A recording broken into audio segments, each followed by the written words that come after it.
Selamat pagi dan salam sejahtera bagi kita semua. Semoga kita semua senantiasa dalam keadaan sehat.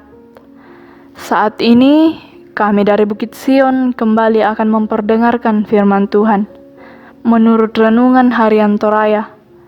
Sebelumnya, mari kita satu di dalam doa, kita berdoa.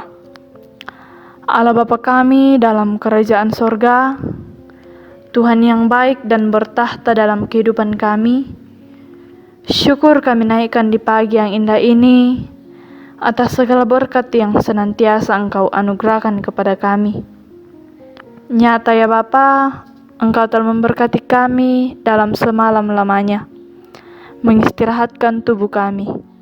Sekarang kami akan memulai aktivitas kami ya Tuhan, namun sebelumnya itu kami akan mendengarkan firman-Mu. Buka akal dan pikiran kami, agar firman-Mu ini dapat kami pahami dan kami mengerti, guna kami pakai untuk melanjutkan kehidupan yang masih Engkau anugerahkan kepada kami. Ampunkan dosa yang kami perbuat melawan kehendak-Mu ya Bapa, dan terimalah kami yang datang bermohon dalam Kristus Yesus Juru Selamat kami. Amin. Pembacaan kita saat ini dari Roma pasal yang keempat, ayat 1 sampai ayat yang ke-11. Roma pasal 4, ayat 1 sampai ayat yang ke-12. Firman Tuhan berbunyi, Abraham dibenarkan karena iman. Jadi, apakah akan kita katakan tentang Abraham, bapa leluhur jasmani kita? Sebab jikalau Abraham dibenarkan karena perbuatannya, maka ia beroleh dasar untuk bermegah, tetapi tidak di hadapan Allah. Sebab apakah dikatakan nas kitab suci? Lalu percayalah Abraham kepada Tuhan, dan Tuhan memperhitungkan hal itu kepadanya sebagai kebenaran. Kalau ada orang yang bekerja, upahnya tidak diperhitungkan sebagai hadiah, tetapi sebagai haknya.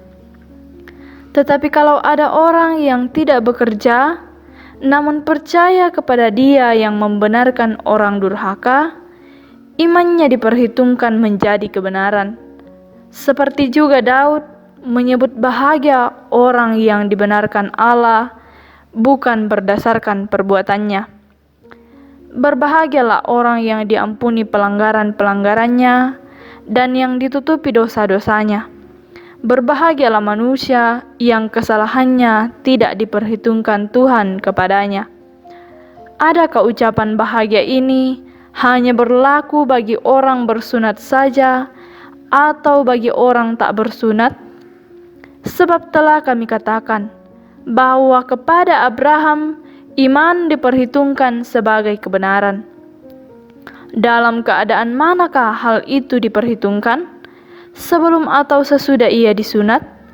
Bukan sesudah disunat, tetapi sebelumnya. Dan tanda sunat itu diterimanya sebagai materai kebenaran berdasarkan iman yang ditunjukkannya sebelum ia bersunat. Demikianlah dapat menjadi bapa semua orang percaya yang tak bersunat, supaya kebenaran diperhitungkan kepada mereka, dan juga menjadi bapa orang bersunat, yaitu mereka yang bukan hanya bersunat, tetapi juga mengikuti jejak iman Abraham, bapa leluhur kita, pada masa ia belum disunat. Amin firman Tuhan. Pembacaan kita saat ini disimpulkan dalam satu tema, yaitu nilai dari Allah, atau dalam bahasa Toraja dikatakan angga bu'tu diomai puang. Angga bu'tu diomai puang. Orang tua dan saudara yang sama-sama dikasihi dalam Tuhan Yesus Kristus, kita pasti mengharapkan keluarga kita yang menjadi pelajar dapat bersekolah dan belajar dengan baik. Bahkan ketika kita menerima rapornya, kita mengharapkan untuk mendapatkan hasil yang baik. Namun, apa jadinya jika hasil yang kita dapatkan tidak sesuai dengan yang kita harapkan? Bisa jadi kita menjadi kesal, bahkan kita marah akan hal itu. Berbanding terbalik, jika kita mendapatkan hasil seperti yang kita harapkan, maka pastinya kita akan merasa sangat bangga sekaligus senang akan hal tersebut. Sama halnya dengan Abraham yang diceritakan dengan dalam pembacaan kita, yang dibenarkan karena imannya kepada Tuhan. Dalam pembacaan kita dikatakan bahwa Abraham percaya kepada Tuhan sehingga Tuhan memperhitungkan hal itu kepadanya sebagai kebenaran, sehingga ia dibenarkan karena perbuatannya itu dan beroleh dasar untuk bermegah. Namun tidak bermegah di hadapan Tuhan.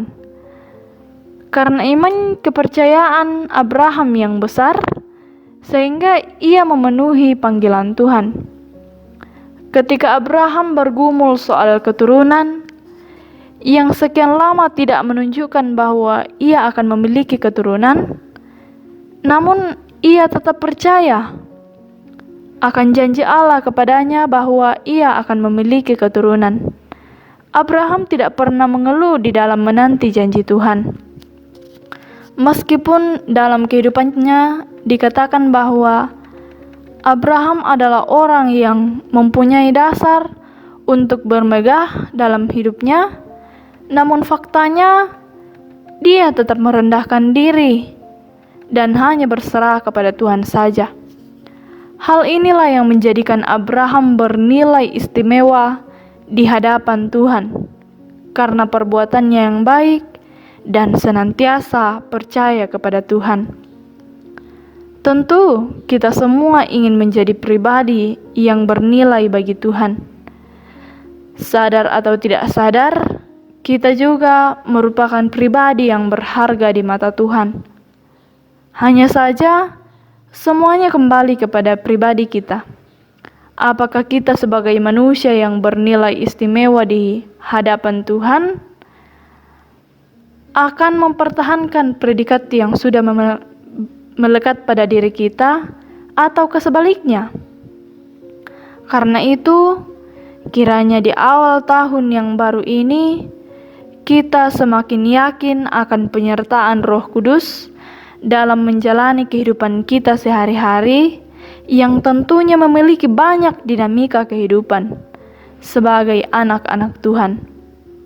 Marilah kita membuka diri untuk menerima Allah, menilai setiap sisi kehidupan kita, sehingga kita menjadi pribadi yang selalu menyembah Dia dalam roh dan kebenaran. Amin. Mari kita berdoa. Bapa kami dalam kerajaan sorga, kembali kami datang mengucap syukur atas segala berkat yang senantiasa mengalir dalam setiap langkah kehidupan kami. Terima kasih Tuhan atas firman yang telah kami dengarkan. Ajarkanlah kami untuk senantiasa menjadi pribadi yang takut dan berpengharapan hanya kepadamu saja ya Tuhan. Kami datang mendoakan segenap umat-Mu yang bersyukur atas anugerah pertambahan usia pada hari ini. Kami yakin bahwa semuanya itu hanyalah berasal daripadamu saja. Engkau yang akan menyempurnakan sukacitanya ya Tuhan, agar mereka senantiasa mengucap syukur hanya kepadamu. Kami juga datang mendoakan segenap umat-Mu yang sedang dalam usia lanjut dan dalam kelemahan tubuh. Kuatkanlah mereka ya Tuhan, sembuhkanlah yang sakit dan hiburkanlah mereka. Juga kami berdoa bagi saudara-saudara kami yang berduka. Roh Kudus-Mu kami harapkan dalam menghiburkan mereka, agar kelak sukacita yang daripadamu juga mereka rasakan. Tuhan Allah Bapa kami dalam kerajaan sorga, Kami berdoa bagi segenap orang miskin, janda, duda, dan anak yatim ya Tuhan. Engkaulah yang akan menolong mereka.